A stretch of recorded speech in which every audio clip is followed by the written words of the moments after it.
GSTR 9 और 9C के बारे में। तो इसका एक सीरीज होगा जिसमें आपको पूरा GSTR 9 और 9C के बारे में डिस्कस किया जाएगा, क्लास लेकर सेपरेटली इसमें डिवाइड कर दिया जाएगा। देखिए जनरली एनुअल रिटर्न जब हम लोग बात करते हैं एनुअल रिटर्न, तो एनुअल रिटर्न मतलब GSTR 9 और GSTR 9C, ये दो रिटर्न आपको देना पड़ता है, ठीक है, अलॉन्ग विद द सर्टिफाइड जो इसमें कॉपी लगती है उसके साथ। तो GSTR 9 और 9C दोनों को मिलाकर एक साथ होता है। GSTR 9 बेसिकली रिटर्न होता है, GSTR 9C एक वैलिडेशन रिटर्न ही होता है, जो एक आप रिकॉन्सिलिएशन होता है, सारा डिटेल जो आप प्रोवाइड करते हैं उसका। तो GSTR 9 जब हम लोग भरते हैं, GSTR 9, तो GSTR 9 में बेसिकली क्या जाता है, GSTR 9 में आपका दो चीज़ आता है, सेल्स का डिटेल्स, और दूसरा जाता है परचेज का डिटेल्स। सेल का डिटेल और परचेज का डिटेल, ये दो चीज़ आता है, ये दो चीज़ का ही सारा ब्रेकअप जाता है। और आपने इस चीज़ को अपने रिटर्न में, यानी जो मंथली रिटर्न भरते हैं आप, मंथली या क्वार्टरली, उसमें इसको कैसे रिफ्लेक्ट करवाया है, उसके साथ एक रिकॉन्सिलिएशन रिको करके आपको देना पड़ता है एनुअल रिटर्न में, ठीक है। ड्यूरिंग द ईयर आपने कैसे दिखाया, कितना सेल परचेज दिखाया है, और अंत में जाकर down the line, down the year, आपका जो एंड ऑफ द ईयर कितना आपके बुक्स में है, ये पूरा रिकॉन्सिलिएशन जाता है। ये एनुअल रिटर्न का कॉन्सेप्ट है। तो देखिए पहले सेल और परचेज दोनों चीज़ें, तो हम लोग इसको डिवाइड करके हम लोग सेक्शन में देखेंगे, क्लासेस में इसको सेपरेट अलग अलग करके, कि एक क्लास में सेल्स, एक दो क्लास जो होगा उसमें सेल्स हम लोग देखेंगे, फिर अगले एक दो क्लासेस में परचेज के बारे में हम लोग डिस्कस करेंगे। तो आज के इस क्लास में हम लोग डिस्कस करेंगे सेल्स के बारे में। सेल्स डिटेल अब जो हम लोग GSTR 9 में भरते हैं, ठीक है। GSTR 9 में जो सेल्स का रिटर्न जाता है, देखिए, तो आप इसको कैसे प्रिपेयर करिएगा, how to prepare your GSTR 9 कैसे बनाइएगा, ओवरऑल एक कंसेप्ट यहाँ पे हम लोग देखेंगे। देखिए GSTR 9 में हम लोग सेल्स का पार्ट अभी देख रहे हैं इस क्लास में। तो सेल्स का डिटेल में आपके पास जितना भी पूरे साल में ड्यूरिंग द ईयर, जैसे कि अभी आपका 31 दिसंबर 2023 जो है, ये लास्ट डेट है GSTR 9 और 9C भरने का। तो यानी कि आपका 2022 और 2023 ये साल का आपका, इस फाइनेंशियल ईयर का आपको GSTR 9 भरना है। तो पूरे साल यानी कि 2022 में अप्रैल 22 से लेकर आपका मार्च 23 तक, पूरे साल में टोटल 12 महीने होते हैं। अगर मंथली आप रिटर्न भरते हैं तो 12 रिटर्न आपने भरा होगा, R1 का और R3B का। तो ये पूरे साल में अपने मंथली रिटर्न में आपने कितना कितना क्या क्या दिखाया है, ठीक है, उसको आपको, आपके पास तो ऑलरेडी आपका वर्किंग होगा ही। अभी आपको चूँकि GSTR 9 आप बना रहे हैं, तो GSTR 9 बनाने के लिए सबसे पहले आपको आपका जो सेल्स डिटेल है, सेल्स डिटेल यानी कि सेल्स रजिस्टर होगा आपके पास, ठीक है, जहाँ पे टोटल सेल का कंप्लीट जितना भी टोटल सेल आपके कंपनी में होगी, ये आपके पास होगा। टोटल सेल्स का आपके पास एक रजिस्टर्ड होगा, ये कॉमन रजिस्टर होता है, अभी सभी के पास होता है। तो उस रजिस्टर में जितने भी सेल्स इनवॉइस होंगे, सेल्स जितने भी इनवॉइसेस होंगे, उसमें क्या होगा, इट इंक्लूड्स क्या होगा, उसमें सारा कुछ इंक्लूडेड होगा, यानी कि सारा ऑल टाइप्स ऑफ इन्वेस्टर्स होगा, यानी ऑल टाइप्स ऑफ सेल्स उसमें इंक्लूड होगा। कहने का मतलब, अगर आपके पास सेल्स का डाटा है तो पहला काम आप करिएगा, उसका बाइफर्फिकेशन कर लीजिएगा, उसमें क्या क्या टाइप है, यानी कि उसमें लोकल सेल भी होगा आपका, ठीक है, लोकल सेल के साथ साथ उसमें आपका जो है एक्सपोर्ट अगर होता है आपका तो एक्सपोर्ट का भी इन्वॉइस होगा। ठीक है, एक्सपोर्ट में दो पोर्शन आपको टाइप में करना पड़ेगा, एक विदाउट जीएसटी, एक विद जीएसटी। एक्सपोर्ट के बाद उसमें डीम्ड एक्सपोर्ट भी होगा। ठीक है, उसके बाद जीरो रेटेड भी होगा, जीरो रेट सप्लाई, और भी टाइप्स हो सकते हैं। तो जितने भी टाइप्स हैं ये टाइप्स को आपको पहले एक ग्रुपिंग कर लेना होगा आपका टोटल सेल्स रजिस्टर का। जितना भी सेल्स रजिस्टर्ड है उसमें आपको ये सेल्स का पहले मेन टाइप, मेन ग्रुप, उसमें आपको मेन ग्रुपिंग कर लेना होगा, मेन ग्रुप बना लेना होगा। मेन ग्रुप कहने का मतलब ये सारा कि लोकल सेल्स कौन कौन सा है, एक्सपोर्ट कौन कौन सा है, डीम्ड एक्सपोर्ट कौन कौन सा है, जीरो रेटेड सप्लाई कोई है वो कौन कौन से है। ये सारा जितना भी, मान लीजिए आपके पास 100 इनवॉइसेस है पूरे साल के लिए, एग्जांपल के लिए देते हैं 100 इनवॉइसेस है, जिसमें से 100 इनवॉइसेस में मान लीजिए उसमें आपका 10 होगा एक्सपोर्ट का लिए, बाकी उसमें से हो सकता है कि 80 हो आपका लोकल सेल, बैलेंस का हो जीरो रेटेड। ठीक है, तो इसको आपको आइडेंटिफाई कर लेना होगा। अगर आपके पास एक्सेल में डाटा रहेगा तो बेटर रहेगा। एक्सेल में आप एक कॉलम करके, एक्सेल में सेपरेट कॉलम बना के वहाँ पे आप आइडेंटिफाई कर सकते हैं, कॉलम बनाकर उसमें टाइप करके, आप सिंपल टाइप करके वहाँ पे ये जीरो रेटेड है, ये एक्सपोर्ट का है, ये लोकल सेल है, ऐसे करके जो जो ट्रांजेक्शन है उसके सामने आप वो उसका मेन टाइप लगा लीजिएगा। पहला ग्रुप टाइप हो जाएगा ये। अब पहला ग्रुप टाइप होने के बाद अब इसमें सब ग्रुप अपने करना पड़ेगा। ग्रुप तो बना लिया आपने, अब इसमें ग्रुप के बाद सब ग्रुप बनाना पड़ेगा। अब मान लीजिए कि लोकल सेल्स है, एग्जांपल के लेते हैं लोकल सेल्स। लोकल सेल्स जितने हुए, अब इसमें लोकल सेल्स में क्या क्या हो सकता है। लोकल सेल्स में मान लीजिए आईजीएसटी के अगर आपका आउट ऑफ स्टेट हो जाएगा, जिसमें लोकल सेल्स में आपका दोनों हो सकता है, या तो मान लीजिए सीजीएसटी एजीएसटी का होगा, उसके बाद आपका जीरो रेटेड भी हो सकता है, डीम्ड एक्सपोर्ट भी हो सकता है।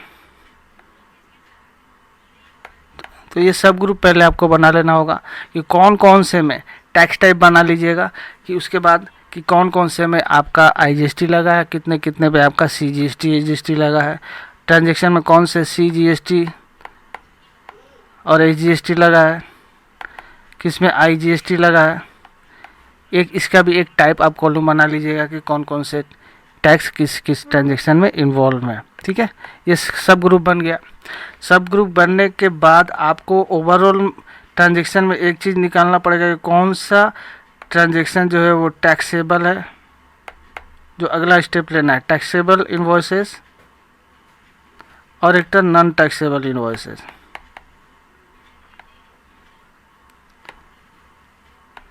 Taxable invoices, non taxable invoices, ये आपको एक ग्रुप अलग से बना लेना होगा ओवरऑल ट्रांजैक्शन में। ऊपर में आपने जो ग्रुप बनाया उसके बाद टैक्सेबल में मान लीजिए क्या क्या आ जाएगा। टैक्सेबल में आ जाएगा आपका जितना भी आईजीएसटी का है जो होगा, अदर स्टेट में जो आप सेल करते हैं वो भी आ जाएगा। उसके बाद सीजीएसटी एसजीएसटी, ये टैक्सेबल में सारे आ जाएंगे। ठीक है, उसके बाद नॉन टैक्सेबल में क्या क्या आ जाएगा। नॉन टैक्सेबल में आपका जीरो रेटेड आ जाएगा। उसके बाद एग्जेम्प्टेड अगर कोई है आपका इन्वॉइसेस वो हो जाएगा। फिर आपका एक्सपोर्ट का भी हो सकता है, एक्सपोर्ट वाला इन्वॉइस भी आ जाएगा ये। ठीक है, तो ये आपका नॉन टैक्सेबल और नॉन टैक्सेबल का ग्रुप हो गया। अब ये जो तीनों ग्रुप करने के बाद आपने एक तरह से अपने ट्रांजैक्शन जितना भी सेल था उस सारे ट्रांजैक्शन को ग्रुपिंग कर लिया कि कौन सा टैक्सेबल है, कौन सा नॉन टैक्सेबल है, कौन सा आईजीएसटी वाला है, कौन सा सीजीएसटी एजीएसटी वाला है, कौन सा जीरो रेटेड है, कौन सा एग्जेम्प्टेड है, कौन सा डीम्ड एक्सपोर्ट है। अब इससे फ़ायदा अब ये हो जाएगा कि पूरे एक्सेल शीट में, मान लें जो आपने एक्सेल शीट में बनाया होगा उस एक्सेल शीट में आप पूरे कॉलम वाइज इसका टाइप देने के बाद आपके पास जो भी डाटा होगा उसको आप पाइवट के थ्रू आप सिंपली पूरे टेबल वहाँ बना पाएंगे कि पूरा मान लीजिए कि जितना भी सीजीएसटी या एजीएसटी वाला ट्रांजैक्शन है वो कितना है, आपको एक अलग से मिल जाएगा। आईजीएसटी वाला ट्रांजैक्शन है वो कितना है, एक्सपोर्ट वाला ट्रांजेक्शन वो कितना है, और उसका फिगर भी साथ में मिल जाएगा। तो एक पावट बनाकर रेडी कर लीजिएगा, क्योंकि जब हम लोग टेबल GSTR 9 भरते हैं तो GSTR 9 में तो GSTR 9 का जो पहला टेबल होता है, टेबल 5 शायद, वो होता है टोटल सेल का। ये टोटल सेल का डिटेल उसमें जाता है। अब ये सेल का डिटेल में क्या क्या जाता है, पहला पार्ट होता है टैक्सेबल सेल का, और दूसरा पार्ट होता है नॉन टैक्सेबल का। तो चूंकि हम लोगों ने ऊपर ने आपने ग्रुपिंग कर लिया था टैक्सेबल नॉन टैक्सेबल, तो आप सिंपली वहाँ पे फिगर डाल सकते हैं। उसके बाद दूसरा पार्ट होता है जो नॉन टैक्सेबल, उसमें आपने जो भी नॉन टैक्सेबल सप्लाई से उसका डिटेल डाल दीजिएगा। तो ये एक ओवरऑल कॉन्सेप्ट हुआ किस तरह आप आउटवर्ड सप्लाई जो है GSTR 9 के लिए डाटा तैयार करेंगे। आपके पास जो मंथली डाटा है वो तो सेपरेट है ही, आप एक पूरे साल का डाटा कंपाइल करके ये चीज़ आप वहाँ पे एक वर्किंग करके तैयार करिएगा, ताकि आपको जो फॉर्म GSTR 9 है वो भरने में सुविधा होगी। तो सेल का ये ओवरऑल कॉन्सेप्ट है। अब इसको करने के बाद जब आपने मान लीजिए पूरा यहाँ पे रिको कर दिया, पूरा आपने ये डाटा कंपाइल कर दिया, कंपाइल करने के बाद जो आपने मंथली रिटर्न जो भरा था, यानी कि GSTR 1 GSTR 3B, उसका डाटा निकालिएगा, उसका मंथली जो डिटेल है वो निकालिएगा। उसके बाद कंपाइल करके पूरे साल का, पूरे ईयर का टोटल कितना होता, किसका क्या होता है, उसका आप एक रिको बनाइएगा।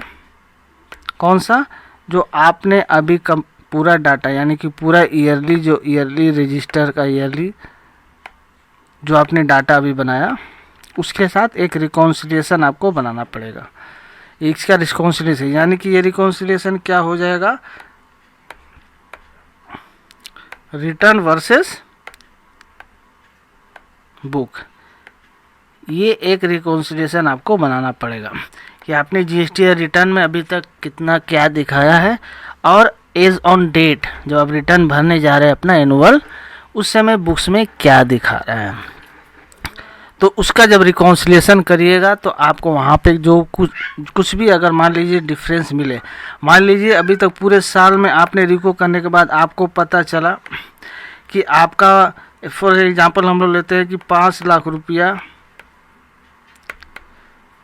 टैक्स का सारा कुछ मिलाकर, CGST मिलाकर आपने GST रिटर्न्स में दिखाया है पूरे साल में 5 लाख रुपया, बुक्स में किसी कारण से मान लीजिए कम दिखा है या ज़्यादा दिख रहा है, तो मान लीजिए ज़्यादा ही दिख रहा है तो 5,50,000 दिख रहा है, ये भी हो सकता है।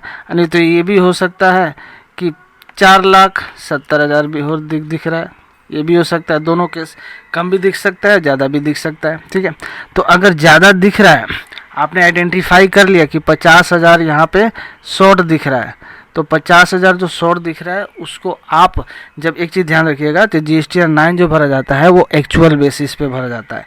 GSTR 9 जब भी आप भरिएगा तो एक्चुअल जो डाटा होगा आपके पास, उसी के बेस पे भरिएगा। तो एक्चुअल में आपका मान लीजिए सेल 5.5 दिखाया, तो 50,000 से शॉर्ट दिखाया, आपने शॉर्ट दिखाया सेल अपना, तो 50,000 इसको आपको एनुअल रिटर्न में अपना दिखाना पड़ेगा। और इसका जो लाइबिलिटी आपने डिस्चार्ज नहीं किया ड्यूरिंग द ईयर, तो आप लाइबिलिटी डिस्चार्ज करिएगा along with interest and penalty. इसके लिए आप दिखाकर उसके बाद अपने DRC 03 फाइल करके आप इसको रख सकते हैं, ताकि असेसमेंट और ऑडिट में आपको दिक्कत नहीं आएगी। शॉर्ट अगर दिखा दिया, मान लीजिए 50,000 ज़्यादा दिखाने की जगह पे मान लीजिए 470 ही दिखाती है 5 लाख की जगह में, तो 30,000 का शॉर्ट, तो 30,000 का शॉर्ट आपने दिखा दिया, यानी कि एक्सेस लाइबिलिटी वहाँ पे आपने दिखा दिया। तो एक्चुअल जो रहेगा वही आप रिटर्न में दिखाइएगा, जो एक्चुअल सेल आपका है रिको करने पे जो निकल रहा है वही दिखाइएगा। ओवरऑल डाटा, सेल या परचेज कोई भी डाटा जो एक्चुअल डाटा होगा आपका as per books, as per 3B और 1 रिको करने के बाद आपका जो निकलता है एक्चुअल डाटा, उसके बेसिस पे आपको GSTR 1 भरना है। तो फ्रेंड्स, आई होप आपको ये ओवरऑल एक कॉन्सेप्ट मिल गया होगा कि GSTR 9 जब बनाने जाइएगा तो आपको किस तरह से, किस प्लान में आपको GSTR 1 का सेल का पार्ट तैयार करना है। तो ये सेल वाला पार्ट हो गया। इसके बाद हम लोग परचेज वाला पार्ट के लिए एक सेपरेट सेशन लाएंगे। उसमें परचेज में कैसे क्या आपको प्लानिंग करके किस हिसाब से अपना डाटा तैयार करना है, किस हिसाब से रिको करना है, उसमें हम लोग देखेंगे। तो इस वीडियो में यहीं पे इसको ख़त्म करते हैं। इसको लेकर अगर कोई भी आपका क्वेश्चन है मन में तो आप कमेंट कर सकते हैं, पिन कर सकते हैं। इस वीडियो को पे ख़त्म करते हैं। इस चैनल को सब्सक्राइब करके ऑल पर सेट करना नहीं भूलिएगा। वीडियो कहीं से भी इंफॉर्मेटिव लगे तो लाइक शेयर एक ज़रूर करिएगा। मिलते हैं नेक्स्ट वीडियो में, तब तक के लिए थैंक्स।